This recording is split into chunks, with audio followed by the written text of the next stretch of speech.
Welcome and thank you for joining us for another episode of KPMG's Inside International Tax, a podcast devoted to recent developments, observations, and trends related to U.S. international tax. I'm one of your hosts, Gary Scanlon, a principal in KPMG's WNT International Tax Practice, and I'm joined by my co-host yet again, Kristen Gamboa, a managing director in the same group. Say hi, Kristen. Hey, Gary. Today, we're excited to be joined by Doug O'Donnell, a former acting IRS commissioner, among many other roles at the IRS. Doug has recently joined KPMG as co-leader of our WNT Tax Controversy and Dispute Resolution Group. Welcome to the podcast, Doug. Thanks, Gary. Happy to be here. We're thrilled to have you on this podcast. I gave you a very brief introduction, which is entirely insufficient given the nearly 4 decades you spent at the IRS, culminating in its highest position. Could you give us a more thorough recount of your background and some of the key roles you filled during your time at the IRS? Yeah, happy to. And that's something I've been doing quite a bit of since I joined KPMG. I started off in 1986 as a revenue agent, so I think everyone's familiar with that, but out there conducting audits. I held a series of different domestic roles. I became an executive at the IRS in 2003. And in 2007, I went over to international. It was a fairly significant shift for me going from a field role, domestic, to an international role. And the first work I got put on in international was dealing with offshore accounts that high wealth individuals, US persons, had abroad, primarily in Switzerland and Liechtenstein. And I was immediately working in a multilateral group with the UK, Canada, Australia, and New Zealand, trying to understand how to approach this compliance issue that we had. And then in the US, I was coordinating Department of Justice and colleagues in the IRS Criminal Investigation Division. And so I was immediately thrust into a really interesting environment.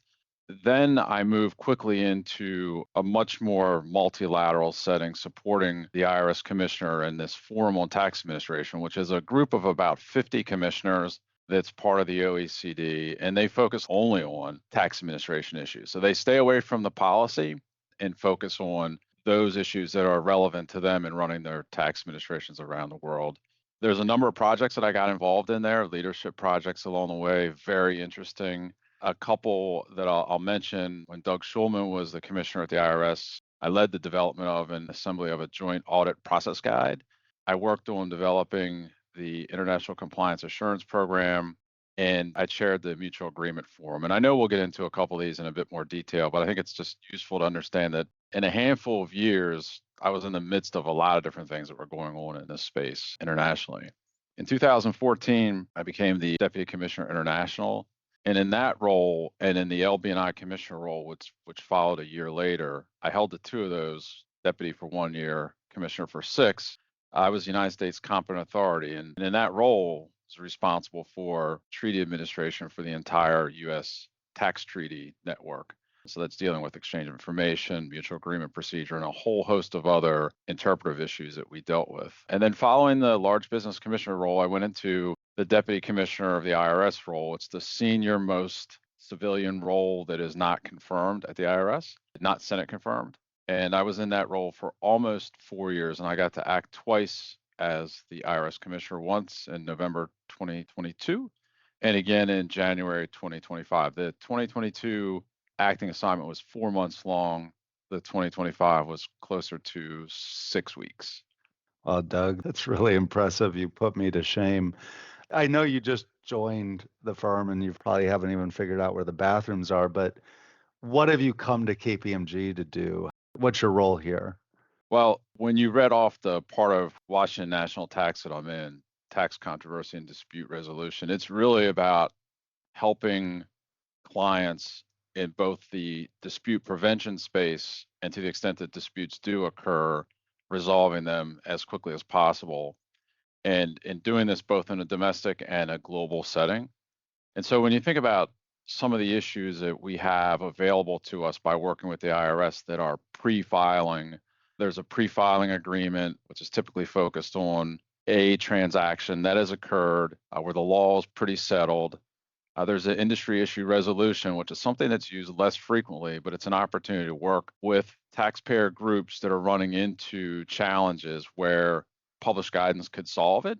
And so it's a concerted effort to work through a challenge and come up with a solution that then can be part of, for example, a revenue procedure or a rev ruling or something along those lines. It's usually a lighter piece of published guidance, but something that gives clarity and certainty on how to move forward. Two more in the pre-file space. One, compliance assurance program, which the IRS developed and rolled out in 2004, 2005. And it's basically an attempt to resolve all material items affecting the federal income tax liability by the time that a tax return is filed. So it's a bit of a pre-file real-time audit process. It's a great opportunity where there's not too much complexity in terms of factually intensive issues that require a ton of development. Again, resolving all the issues by the time a return is filed is pretty impressive, and they're for large corporate taxpayers. The final one in the international space is the advanced pricing agreements, which allow for a taxpayer to come into the competent authorities and resolve in advance the pricing for cross-border transactions. It's a very effective tool. It's been in place for a number of years. A lot of large taxpayers take advantage of that program. It's one that we really like to use to settle issues where it's likely that there's going to be some sort of controversy. And in the post-file space, there's a number of different tools that are available. I'll mention a couple. Fast track settlement, it's an appeals program. There's also early referral to appeals. And these programs are intended to help resolve in a informal setting disputes that have arisen. And those disputes could be purely domestic, could be cross-border, it just depends on what one has. It's a good idea to be speaking with your consultants and those who have expertise in the different program areas to sort out what it is that is the best way to go forward. One other thing I'd be working on with clients is understanding the big picture risk environment in which they're operating and trying to understand how best to position, what posture to take given the different countries that one may be interacting with. Doug, we've talked a lot about the OECD, in particular BEPS 2.0. I understand that you were involved in BEPS 1.0 while at the IRS. What did you work on there, and what, if anything, came out of that work? So the policy work was done largely by the Treasury Department, and we were largely charged with implementing the outcomes of the BEPS 1.0 work. And the ones that affected us most at the IRS were actions 5, 13, and 14. 5 was harmful rulings, which required certain rulings to be exchanged with treaty partners. 13, which is one that introduced new type of information reporting to help with transfer pricing and permanent establishment risk assessment. And this resulted in the country by country reporting, which has been the subject of a lot of discussion and debate. And finally, Action 14, which was focused on improving dispute prevention and dispute resolution mechanisms. And so there was a real nod here to business saying, you're introducing all these new complicated rules. What are you going to do to help solve them? In Action 13, what we did, in addition to having to put into place a whole filing apparatus for new information reporting and the ability to exchange that with treaty partners, we worked closely with a number of other jurisdictions led by the Canadian Revenue Agency. This is under the Forum on Tax Administration. So that group of 50 plus commissioners I mentioned earlier to develop an effective use guide. And the reason for that is there were a lot of concerns being expressed by tax professionals, taxpayers around the world that there were going to be tax administrations who were just going to take the information without conducting a full functional analysis of a company or its transactions and just propose adjustments based on the sort of reporting that was coming in. So we were very concerned by those comments and worked hard to put together an effective use guide, which I think has largely been successful. That was something that was worked on early on in the 2015, 2016 period. So finally on Action 14, the focus there, again, this is one that was a business-friendly outcome. It may be the only part of BEPS 1.0 that was considered business-friendly, was to put in writing the expectation that tax administrations around the world would have implemented and maintained a strong dispute resolution program with a nod to trying to have more dispute prevention. And that was largely thought to be advanced pricing agreements, but that did not get as much traction as certainly the IRS had hoped. But in total, a lot of really good was done to develop that report, which led into a subsequent effort, which I know we'll get into in more detail as we move forward. So maybe I know the answer to this question already, but of the BEPS actions that you were involved in, what do you think made the most significant impact and/or are you the most proud of? Yeah, I'd say that Action 14 is the one that, in my view, we were able to make the biggest impact on and the one I'm most proud of being involved in. We knew and know that the MAP function is an important dispute resolution mechanism. It is the way that competent authorities are authorized under their treaty network to resolve these issues. But the whole process was considered to be a bit of a black box. A lot of tax professionals and taxpayers like not really sure what goes on. They may understand the process, but not how it's actually going.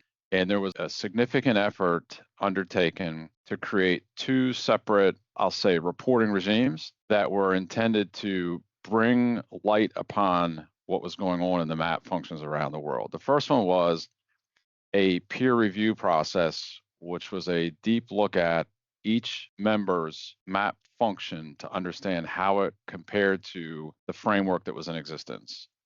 So whether taxpayers can gain access to the program, whether they were being properly considered, whether cases were being resolved, and any change that was being made or agreed to in negotiations was actually implemented in accordance with the mutual agreement. The other part of it was statistical reporting, and this is one that a number of members of the inclusive framework really pushed on because we knew that the peer review process would be helpful, but that was going to be sort of multi-year effort for reporting to come out for each of the countries. But the statistical reporting was something that was an annual report that reflected how a country was doing in terms of its overall inventory, but also how it was doing in a country paired illustration of data. And the point here was that you could see how, for example, the United States was doing with its inventory overall, but more interesting and helpful for businesses that were considering investing in a jurisdiction if they wanted to understand what the map function was like between the US and another country, UK, India, Canada, Mexico, wherever you wanted to look, you could go in and review specific country pair reports. That effort, especially the statistical reporting effort, was a significant challenge in that a lot of countries were concerned about how much of a light this would shine on their inventory and the management of the same. But a number of the members of the inclusive framework were like, yes, it will, but it's important because we all need to be working in the same direction to try to improve this process to be able to solve these problems. And so got a lot of help from a lot of different parties. I'll say that in the US, at the time, it was Commissioner John Koskinen at the IRS. He was a huge proponent of what he called, put sunshine into the process. And he really helped us get that whole package across the goal line to complete that effort. So it sounds like you're pretty passionate about the MAP process and the work that you did with the MAP Forum. Can you give us a high-level overview of what MAP is and why a taxpayer might seek MAP? MAP is a highly effective tool where the United States government works with foreign counterparts to agree on the allocation of the taxing rights for particular items that are covered in our respective treaties and work to resolve in accordance with what the treaty provides for in a manner that is principled from the perspective of both or multiple competent authorities if there's more than two that are involved. That's helpful. So what does the MAP process look like and how long does it usually take? So the MAP process is one where the taxpayer that is a subject to the double tax, for example, files an application with their competent authority. They can actually file with both competent authorities. It's wise to do so to the extent that that's permitted under the treaties to alert the competent authority that there is an adjustment that is resulting in double tax. The two governments then exchange position papers and engage in a series of negotiations. It is possible that a case can be resolved based on a letter written to the other competent authority asking for an adjustment to be withdrawn. That sometimes works. Frequently, in the majority of the cases, there needs to be a negotiation, some sort of a discussion. Typically in the past, they were all handled in person. The two countries would take turns traveling to one another's country. It's typically in the national capital, but not always. And they would work through an inventory of cases to agree on what the appropriate taxation would be. Those cases can take anywhere from 2 to 3 years or longer, depending on how complicated they are. The goal in the Action 14 report is 24 months. Transfer pricing cases currently, looking across the volume across all the countries, is closer to 32 months for transfer pricing cases and a bit under 24 months. It's about 23 and a quarter for the other cases that are being worked. And I think it's important to note that a fairly high percentage of these cases worldwide are resolved in a manner where the taxpayer does not end up paying tax twice. There's either a complete elimination of the adjustment or an agreement that if the income is going to remain increased in one jurisdiction, that there be a correlative reduction in the other jurisdiction so that that original 100 of income, if there was an adjustment in one country to make it 50 more, you can't have 150 of income when there was only 100. And so those competent authorities are expected to resolve that so that there's only $100 being taxed in the two jurisdictions. And so the effort is to either eliminate it or to give relief if you cannot completely eliminate that adjustment. Can the US pursue MAP with any country, and are there differences in how other countries interact with the US? The United States can only pursue MAP where there is an existing tax treaty that provides for the mutual agreement procedure. It's typically one of the articles that is included. It's in our model. It's in the OECD model, so you typically do see it. But if there is no tax treaty, there cannot be a MAP. So, for example, if there is a tax information exchange agreement that only provides for tax information exchange, that does not provide for the mutual agreement procedure, it is correct to presume that there are differences in interacting with the different competent authorities around the world. There's a lot of things that one needs to take into account when meeting with a foreign competent authority. One is cultural, and keeping in mind that when one is traveling to another jurisdiction, there are cultural norms that we should be aware of, whether we're part of the government or not. At the IRS, there was an effort undertaken to train in cultural awareness, just so that there was sort of a baseline understanding that when you leave the United States to travel to name the jurisdiction, there can be a lot of differences in the way that you're expected to conduct yourself. Your comportment is really important. Language can be a challenge in some places. There is, for example, a fairly common practice between the US and Japan, and I suspect there could be other countries where it's the same, that there will be interpreters so that both countries can speak in their native language, which is really important when trying to work through some of the complicated factual scenarios that exist in cases that some competent authorities have less flexibility in overturning adjustments that their field has proposed.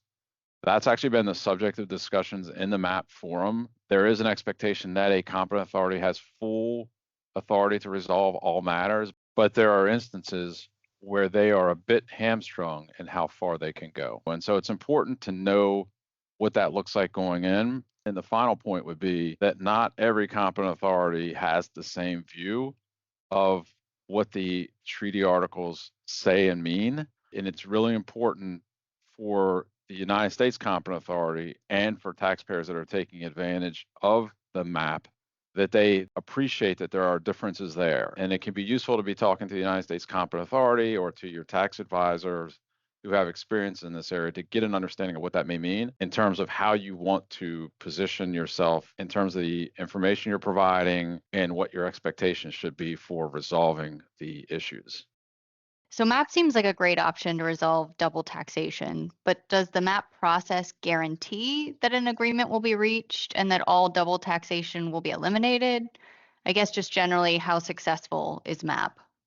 First off, I'll start by saying MAP is a great option. I mean, it is the way to resolve these issues. There is an obligation on the part of the treaty partners to undertake to solve these matters, but they're not obligated to provide relief. But I'll say that the US, and frankly, all the competent authorities, they do take this responsibility very seriously and do work to achieve an outcome where there is not double taxation. Roughly 90% of, by dollar volume, the cases that the United States Competent Authority has had have been successfully resolved. And that's in instances where there is not mandatory binding arbitration. There's a handful of US treaties that do have that.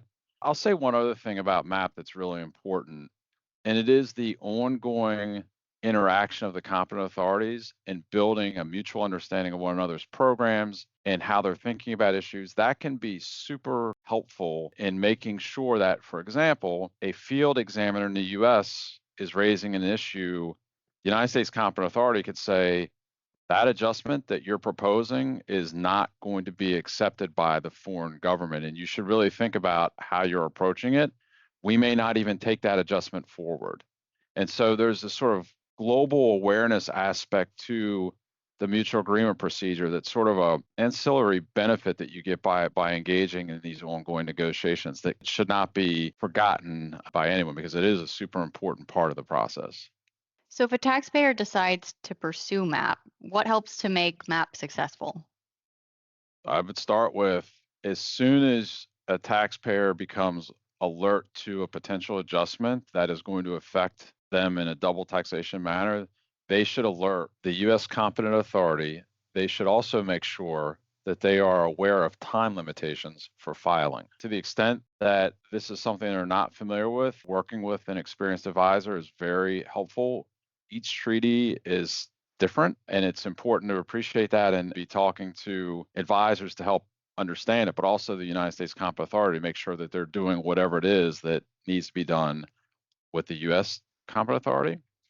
And then a thorough application that provides all the relevant information regarding the adjustment, the facts, the documents that were provided. And finally, once the case is in the inventory and there are negotiations that are underway, it's really important to maintain an ongoing communication with the United States Competent Authority to just follow up, understand what's going on, but also to make oneself available to answer questions that may come up or provide additional information that could be useful in a negotiation. And this can be especially important in the midst of a negotiation.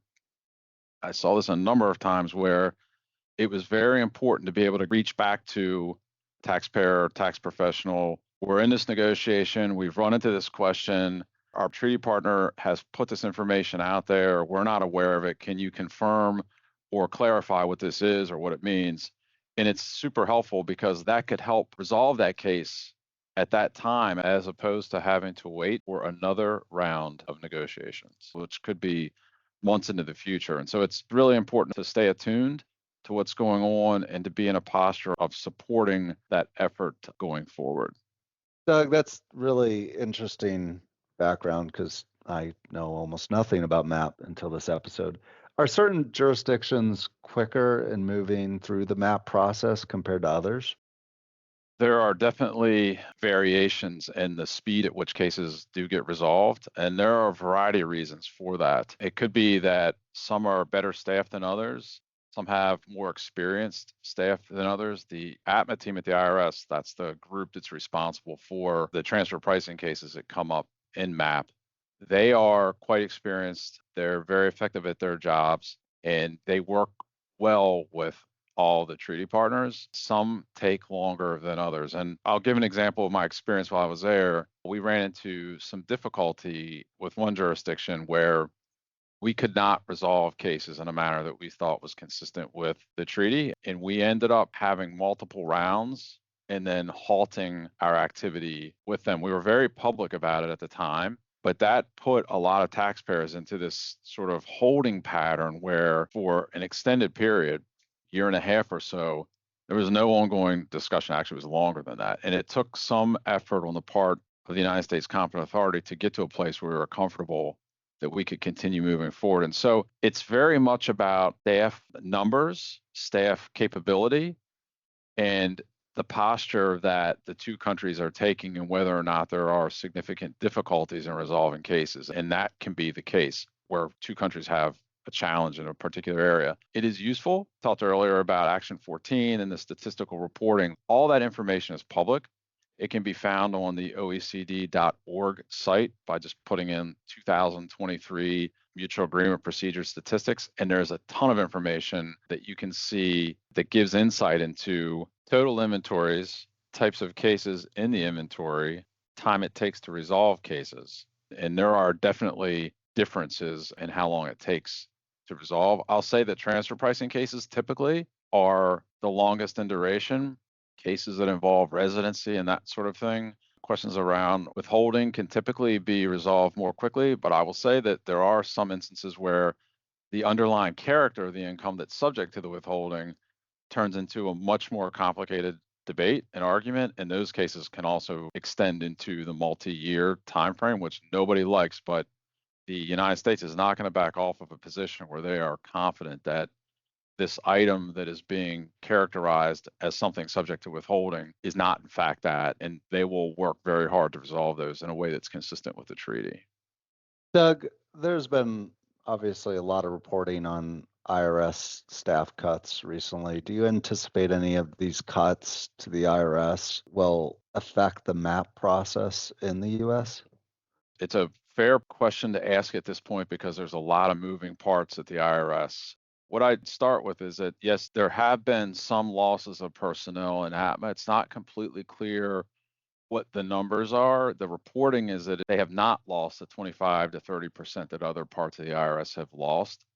It's also correct that LB&I, which is a division in which ATMA resides, is very much aware of the importance of maintaining the staffing in that program, making sure that there are qualified, capable people and numbers to manage inventory.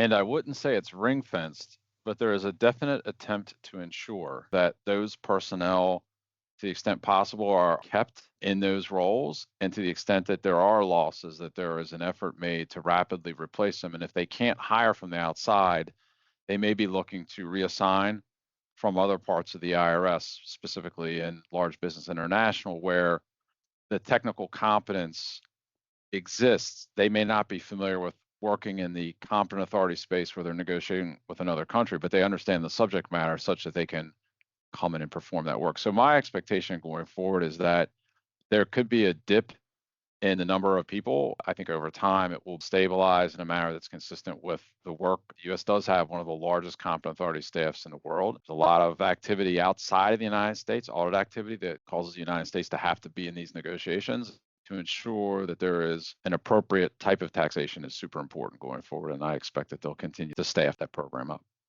Yeah, the US is a very competent authority. Doug, do you have any practical advice to give taxpayers with a view towards MAP?